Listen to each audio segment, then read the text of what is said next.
rawness and swag personified.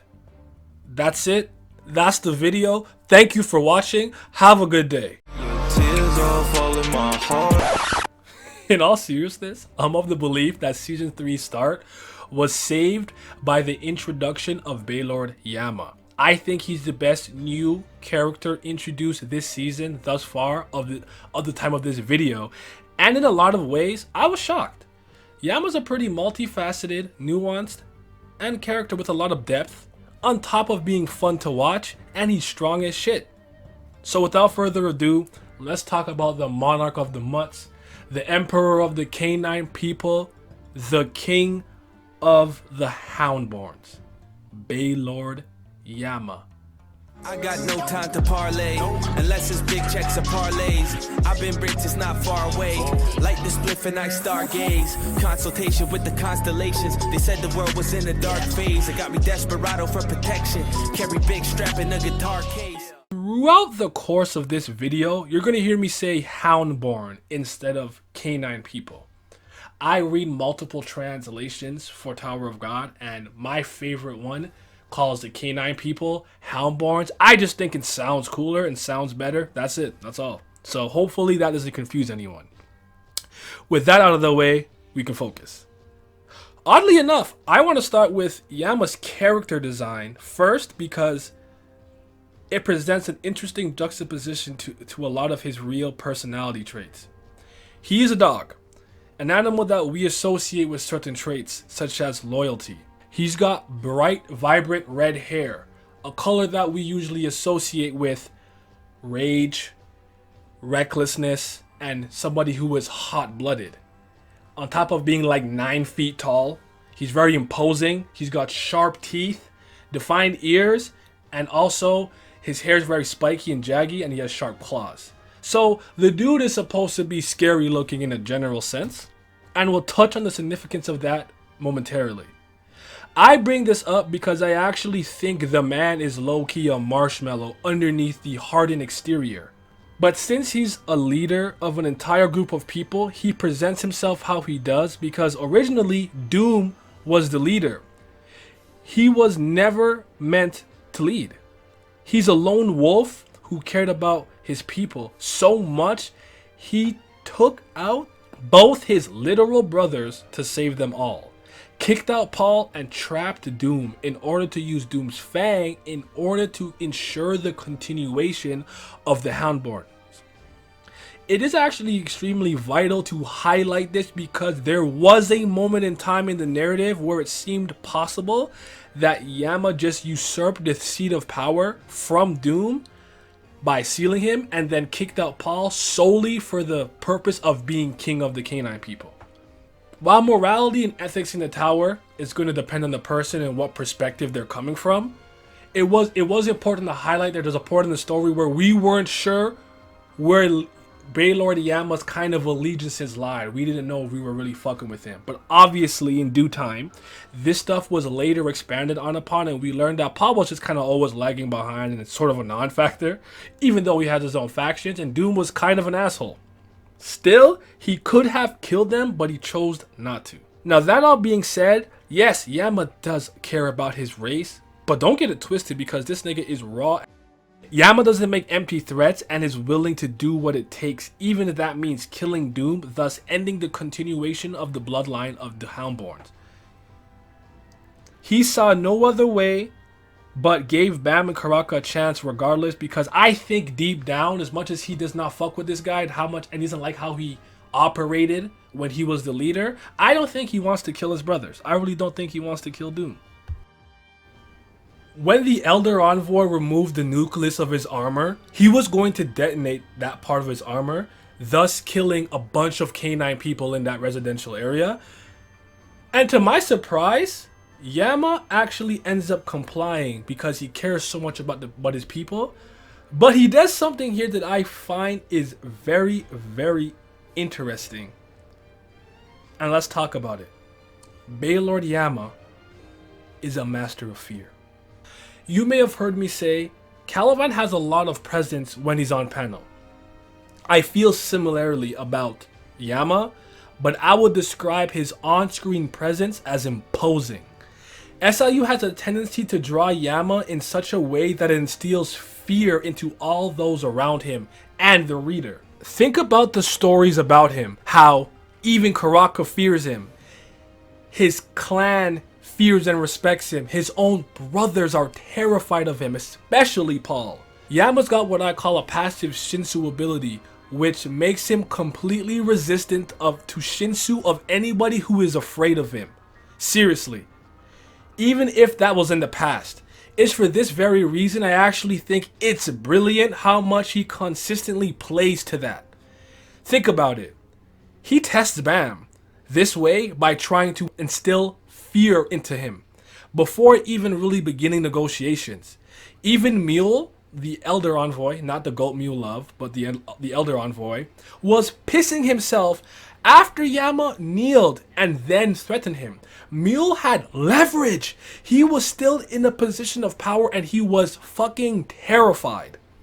For fuck's sake, the entire coup was predicated and planned around not confronting Yama and hoping this dude would stay asleep, because SIU states that he kind of hibernates when he sleeps. Even rankers in Zahad's army are intimidated by Yama, including one of Yasracha's top guys in Fusile, whatever how you pronounce it. And even randoms in the war are just like scared of this nigga. Like, just look how terrifying he is. Look how SIU presents him in so many instances. He's just spooky. He's raw. Now, Yama is extremely powerful and the strongest member of his tribe, even more so than Doom. The main reason his brothers are scared of him is because Yama can use complete transformation, which I imagine looks spooky. We actually haven't seen him fully transform yet, so look forward to that in the future. At his peak, in his prime, Doom was top 200 in the tower. And Yama beat him and Paul in addition to only getting stronger with time because he trains. Kel Helm even said that Yama's power was on par with the first generation of Slayers, and that's not a light statement to make. They're no joke. They're known as the Ancient Gods, and the leader of F.U.G, F.U.G, Luslek, is amongst those people. With that all being said, in terms of power, Yama is at worst top 200, but I think that's lowballing him, so I would say at worst he's ranked 100 in the tower. Even Hajin Sung said he was OD strong. Yama from an ability standpoint isn't actually much different from your average Canine person. He's just doing everything they can do at the highest level with the highest levels of efficiency, in addition to having complete transformation, meaning he can completely transform all parts of his body, plus the fear passive, which makes people who are scared of him unable to hurt him with Shinsu. He will be completely resistant to it. I think another testament to his strength is the fact that the first time we saw him draw blood was essentially him hitting himself. Like, I'm so strong, only I can hurt me type B, which I thought was pretty cool. I think it's time we touch upon leadership. But before I get into that, I just want to make my stance on this pretty clear. I don't believe there's such thing as a right way to lead or a perfect leader. I think people are complicated and nuanced, and everybody responds differently to certain types of leadership. There are varying styles of being a leader, both with pros and cons. I say this because the contrast and comparison of leadership styles between Yama and Doom is important.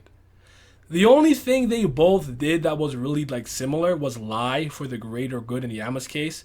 Doom never really sharing the truth about their heritage, their father, and their connection to the Lobo Bia family. Yama lied about his ability to grant power to not cause chaos amongst his people. I can't actually continue the race, so we're gonna die out eventually. That's not something you're gonna really say. So that all being said, Doom didn't train, saw the Canine people as disposable, wanted them to protect him instead of protecting them, played politics, and increased the number of combatants to bolster his army. Yama was a lone wolf, trained a lot, didn't involve himself with the political stuff. And I think there's actually merit to both styles of leadership, with the only difference really being that Yama just cared. Even though he never really wanted to lead and he actually thinks he's still selfish, the fact that he actually likes his clan, even though he never really wanted to lead, the fact that he actually likes the clan was evident because look at how they see and respect Yama, even when he's down. Hell, even way back, there were those who were with Doom who did not want Doom to lead. They wanted him to get the fuck out. I think how the people you're leading see you, revere you, especially in times of hardship, says a lot about the captain of the ship. Yama may be an aloof leader, but I think he's a good one nonetheless. Now moving forward, I just want to talk about some of the future role I think Yama is going to play in the story. First of all, I don't think Doom is going to see the end of this war. I think he will be using the Fang in such a way that he'll die in the fight against Yasaracha. I think Paul will end up leading the remainder of the Canine people, and Yama will go off to become a good, like a true Slayer, and actually involve himself with the inner workings of F.U.G and things of that nature. That's what I believe, and he'll be on very good terms with the band because there's no reason for them to really be on bad terms. So I'm actually very, very excited to see his role thematically as the story moves forward, to see if he's going to train, get stronger. I wonder what things he hasn't shown us yet. I really do think this guy's a great character. I think at a first glance, it's easy to write him off as, yo, he's just raw, he's strong, yo, he'll mess anybody up. But this is a guy that will do anything for his tribe and his people, including take the knee. But damn it, if you mess up even for a second, he will take you out the moment he gets the chance. He did not give Mule a second to even think about what to do next. Bodied him straight up. And I love it. I think he's a great leader. I think he's a fantastic character. I think he's fun to watch. And I think that's important because if it's not fun, why would I read it? With that all being said, thank you guys for watching and have yourselves a mighty fine day. Shout out to the king of the Houndborns, Baylord Yama. So welcome to what I like to call the video afterthought section. This is kind of where I just off the cuff speak about certain things that I didn't fit in the video, couldn't really find a place with, or things that just slipped my mind until after I finish editing, which is usually what happens. I want to note that I think Yama's fight with Kel Helm was super duper pretty to watch. I loved it. It wasn't particularly long, but I thought it was interesting too, because remember how I spoke about in the video that Yama is constantly very imposing? I think in that fight, Yama's constantly on the attack, and I felt like SIU presented him in such a way that he's always more so kind of in the forefront of the panel or coming downwards on Kel Helm to kind of show this level of dominance, which I think was interesting. I have to talk about the fact that Yama's story was retcon, retroactive continuity. His story originally was tied to a place called Baylord, and one of the Slayers named Immort that helped him climb up the tower and such, and he comes back and then becomes the king.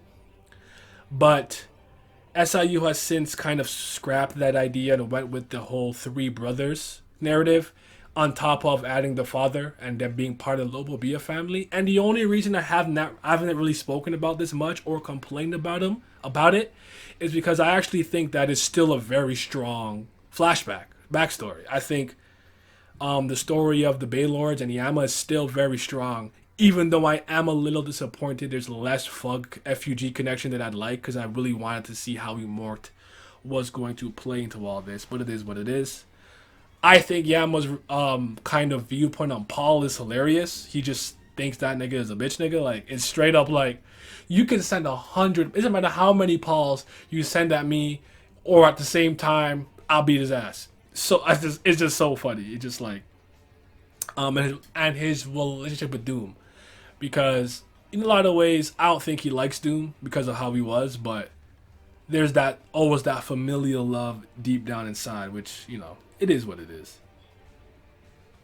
I also think it's important to highlight Doom is a type that in times of like danger, or like if he feels he can't win something, he'll kind of back out. I'm not gonna disrespect him to the highest and degree, just because he showed me a lot of heart okay, maybe that was a bad way to phrase this, but a lot of heart when Kelhelm literally had the curse on his heart. It was like, do as I say. He's like, fuck you, kill me. I'm not doing shit. I respect that. I can respect that. But I respect Yama more because Yama was like, I'm not scared of this Yasracha guy. We going right after him, and he just wanted that revenge. Where Doom was kind of like not, he didn't want to, but Doom also knows more. He met their father. He knows more about stuff, so it's kind of one of those things where maybe because Yama is operating from a place of ignorance, not that he's ignorant, but he didn't really go through it or see it. His perspective is just different. I guess the last thing I'll say, and then I'll end the video, is I think Yama is smarter than he looks. I'm not going to say he's like Aguero or Shibisu or something, but my guy is smart. I particularly liked how he handled the negotiations with Karaka and Bam at first glance, because it was kind of like he already knew what they wanted and what they were coming here to do, and he was just like kind of playing and testing the waters to see how they were going to try to come and ask him for his aid. I like that. I thought that was really telling of what kind of mindset he has, and we do know of like some of his business acumen, him being one of the wealthiest people in F.U.G. So shout out to my guy. He's the GOAT. I appreciate you guys for watching this video. If you got this far, thank you. I'll put a lot of work into this one. And he's just that dude, man. Yama's great. Let me know how you guys feel about Baylord Yama. Anything you think I forgot to mention or should have mentioned, or something you think a lot of people don't notice about him that you in particular do notice. Let me know in the comment section below, and have yourselves a mighty fine day. Your tears all falling, my heart is froze. Can't talk to me, but I can't let go. Lonely